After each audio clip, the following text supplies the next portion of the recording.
As I mentioned, Arsenal are top 5 points from Manchester City, sat in the top spot. Aston Villa on 51 points, and then Chelsea, who Arsenal will be playing against, are 16 behind league leaders Arsenal. So to talk more about this fixture, we're going to be speaking to our CBS Sports correspondent, James Benge. James, thank you so much for joining us today. Let's start off talking about Chelsea. They've got a tough run of games coming up, don't they? They've got Arsenal, Aston Villa, Newcastle. What do you think we'll learn from Chelsea in these next couple of games? I mean, I think we'll learn whether they're a team that can qualify for the Champions League. They're probably the team that suffered the most from the re-emergence of Manchester United as a force. And if they don't get a few points from these games against the likes of Villa, if they don't draw Villa into the race, if they don't beat or potentially get something from Arsenal as well, I think they're going to find themselves up against it and probably looking like the team that will finish sixth in this five-horse race, and that's a bit of a worry for Chelsea, given their financial position. They really could do with that Champions League revenue next season. James, what do you expect Chelsea's approach to be, or in particular Liam Rosenior's? Because they got a fair bit of criticism for the way they went out of the Carabao against Arsenal, particularly that second leg. Do you think that will be, not just because they went out of the competition, but the manner in which they went out? They'll want to come, if you like, try and right a wrong? I think so. I think you're right, Geoff. It was pretty meek, all told, wasn't it? Not many shots on target. I think they were sort of waiting for those last few minutes to see if maybe the crowd got on Arsenal's back. That's what Liam Rosenior said. And maybe that works a bit better in the Premier League because Arsenal's nerves are really sky high at the moment. But I don't think you can sort of line up against the team like Arsenal and gamble that you're going to score from one or two pot shots. You probably need to at least have some plan to take the game to the other team. It's going to be tough without Estevao and with Cole Palmer maybe not being the player he was last season. But you do need to start picking up points if you're Chelsea. So I don't think they can approach this and sort of see if they can keep it tight and nick it in the last 10 minutes. I think there needs to be a bit of a move towards a bit more attacking football. Yeah, just on that, I think it's interesting, James, what you're talking about, because Liam Rosenior has said recently in press conferences that he hopes people see the attacking side of the game, that he's improved. We're saying here as fans who watch it that we don't see a great difference. No, Estevao obviously is huge, but he has got away from the likes of Garnacho, not bringing them on. Has he started to see now who he can rely on and who he can trust in these moments to get the job done? I mean, I don't know about you, Troy. I find it really tough to get a read on some of these players. They're so young. You almost need to have patience with them. And someone like Garnacho can drive you mad for 70 minutes, but then out of nowhere, he can be the player that wins you a game with a moment of skill, with something that you couldn't imagine. And honestly, it's the same with a few other of these Chelsea attackers as well. That's the reality of buying young footballers. You need to have patience. And it's been a down moment for Cole Palmer. Jamie Gittins, we haven't seen the best of.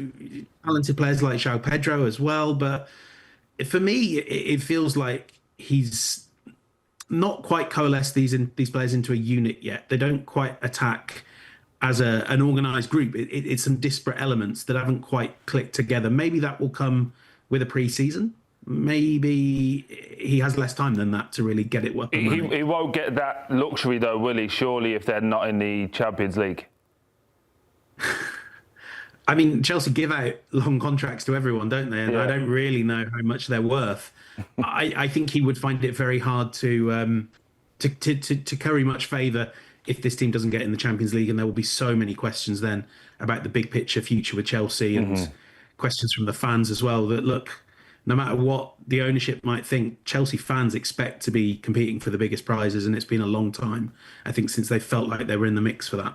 James, you talk about a long time since a team has been in the mix to get a trophy, and we're talking about a major trophy.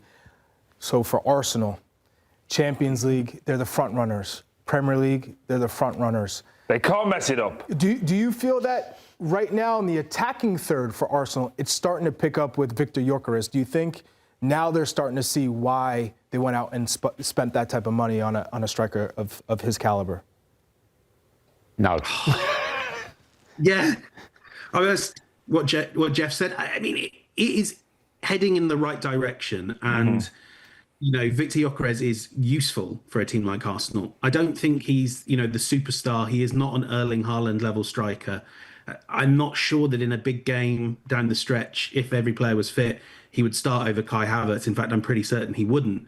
But he's proving himself to be useful. He's getting in good positions. I think Arteta is really learning how to get the best out of a team that has Gyökeres in it. That's getting other players close to him so he can interlink. I thought he was fantastic against Tottenham because he had Eze close to him. He had Trossard close to him as well. And he also played against that you Spurs defence, which helps. Exactly what I was going to say, Troy. I mean, if you're Arsenal and you look at the fixtures they've got left, they're going to have a few more games where they're playing against teams in the bottom half, the bottom third. And what you need is someone that can kind of punish those teams. And it's something Arsenal maybe didn't have last season. Yeah. So, 2 years down the line, I don't think Arsenal should be planning on having Victor Gyökeres as their star forward. But he's a really valuable player for the scenario they find themselves in. If you had the choice, James, and you're an Arsenal, let's say you're the owner, and you can spend on a big-time striker for next year, would you go in the direction of a Victor Osimhen or a Julian Alvarez if you had the opportunity?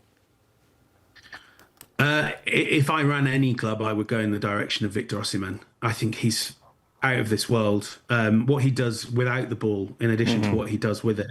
I know his injury record is the one thing that would give me pause for concern, but he almost is, what the sort of profile of a Gyökeres, just several levels higher. I thought it strange at the time that Arsenal didn't really take a proper look at Osimhen. There's a few players like that they've kind of let slide through.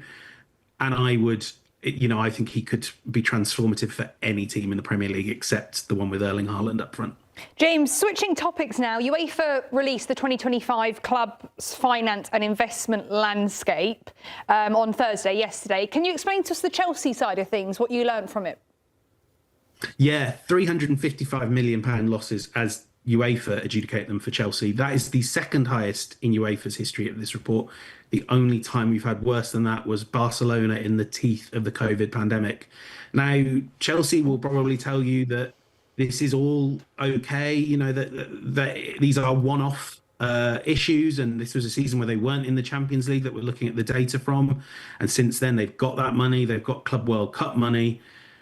And, they are progressing in the way they want. But it's also true that, they sold themselves the women's football club, or they sold the women's football club to a company close to them. You only have one women's football club to sell. You only have a small number of hotels and facilities at Stamford Bridge. And I think even though Chelsea would deny that they would be under pressure to sell players if they didn't qualify for the Champions League, the fact that they kind of always have this cost base built in of players that they sign to really long contracts, and that maybe haven't excelled to the level they hoped, it just shows you how tight the margins are, how much pressure there would be on Chelsea, I think, if they didn't make the Champions League.